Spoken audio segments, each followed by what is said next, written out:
In the first weeks of 1946, in a quiet corner of occupied Germany, a row of army footlockers stood packed and stenciled, waiting to be shipped across the Atlantic. Clerks moved around them with paperwork. Trucks came and went, and through all of it, a white bull terrier lay pressed against the luggage and refused to move. Soldiers passing by slowed when they read the name painted on the lockers. Every man in the European theater knew it. It belonged to the most feared general in the United States Army, a man who had driven an army across France faster than any commander in history, who Berlin considered the most dangerous soldier America ever produced. The trunks held his uniforms, his letters, his ivory-handled pistols. Everything he owned was going home. The dog was waiting to go with him. But the man these footlockers belonged to was already in the ground, buried among 5,000 white crosses in Luxembourg. The dog did not know. He only knew his general had walked out one morning in December and never came back. The name stenciled on those lockers was George S. Patton. By 1945, it carried a legend the man had built piece by piece: the ivory-gripped revolvers on his hips, the polished helmet.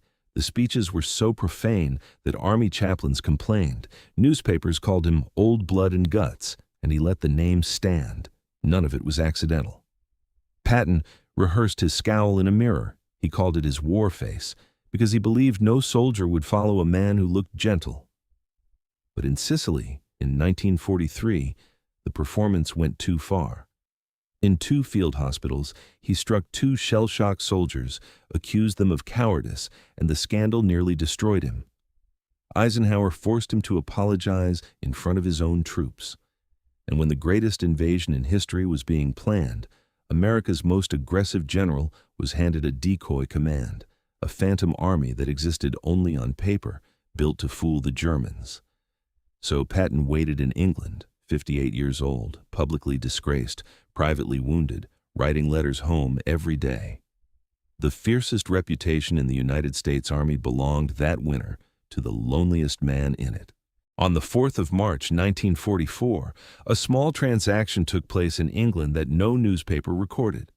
A widow sold a 15-month-old bull terrier, white from nose to tail except for one small lemon smudge, to the staff of an American general. The dog's name was Punch. His first master had been a young Royal Air Force pilot, and the story goes that Punch flew beside him on bombing runs over Germany until the night the pilot did not come back. The dog was a war orphan. The general was a man in disgrace. They met the next morning, and Patton wrote home just 2 days later that the pup had taken to him like a duck to water. He renamed him Willie. Hollywood would later claim it stood for William the Conqueror, a name to match the general's ego. The truth was smaller and softer. During the Depression, Patton had watched a hungry boy named Willie eat his fill for the first time at a barbecue he hosted, and he never forgot it. So, the most feared field commander in the American Army named his dog after a poor boy's full stomach. The two were never apart again. When Patton was finally unleashed that summer, his Third Army tore across France at a pace no army in history had matched, and through all of it, a white bull terrier rode in the general's jeep. Willie was issued his own set of GI dog tags. He slept in Patton's command van through Normandy, through the race to the German border, and through the frozen winter of the Bulge. "He snores too," the general wrote in his diary, "and is company at night." At headquarters, Willie behaved like no soldier dared. He stole Patton's pistol belt and ran. He picked a fight with Eisenhower's Scottish terrier. He was even thrown a birthday party in the middle of a world war. And here was the joke every man in Third Army knew. The Conqueror's dog was a coward. Willie trembled at artillery fire and hid from the sound of the guns. Patton barked orders at him in front of the entire staff and crooned baby talk to him when he believed no one was listening. The men noticed everything. When cartoonist Bill Malden was summoned to be chewed out by Patton in March 1945, he found the dog lying beside the general and later wrote that he had stared into the 4 meanest eyes he had ever seen. Master and dog had become one animal. Only one of them was pretending. The war Patton was built for was over, and peace did not fit him. In October, he was stripped of his beloved Third Army for talking too freely and handed a paper command with nothing to do. He was 59, restless, and days from going home for Christmas. On the morning of Sunday, December 9th, 1945, he set out for one last pheasant hunt in the German countryside. For once, Willie stayed behind. The dog, who had crossed a continent at his side, watched the car pull away. On the road near Mannheim, an army truck turned left into the path of Patton's Cadillac. The collision was so gentle that no one else in either vehicle was seriously hurt, but Patton was thrown forward and his neck broke. The man who had wished to die by the last bullet of the last battle now lay paralyzed from the neck down. For 12 days in a Heidelberg hospital, he joked with his doctors and slowly faded, while Beatrice crossed an ocean to sit beside him. He died in his sleep on December 21st. 3 days later, on Christmas Eve, they buried him at Ham in Luxembourg, beneath the same white crosses as his Third Army dead, because Beatrice knew he belonged with his soldiers. Back at his quarters in Bad Nauheim, a white bull terrier lay by the door and waited.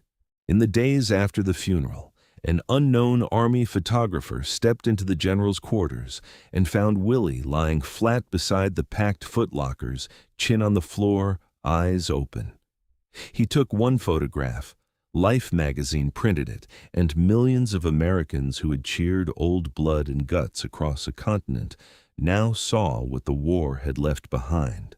Not the pistols, not the legend, just a dog who did not understand. When the lockers finally sailed for home, Willie sailed with them. He was delivered to Green Meadows, the family farm in South Hamilton, Massachusetts, where Beatrice and the general's daughters took him in as the beloved dog of a fallen warrior. He spent his years there, chasing squirrels across the fields and greeting visitors at the door. In 1953, Beatrice died too. Still, the old dog remained. He died in 1955, 13 years old, 10 years after his general, and the family buried him by the stone wall at the edge of the property in an unmarked grave beside their other pets, on land the Pattons hold to this day. History kept everything else, the ivory-gripped pistols in a museum case, the legend in 1,000 books, a bronze statue in the California desert where Willie still stands at the general's side. The stone wall kept the rest. He followed a soldier through a world war, waited at a door that never opened, and asked for nothing.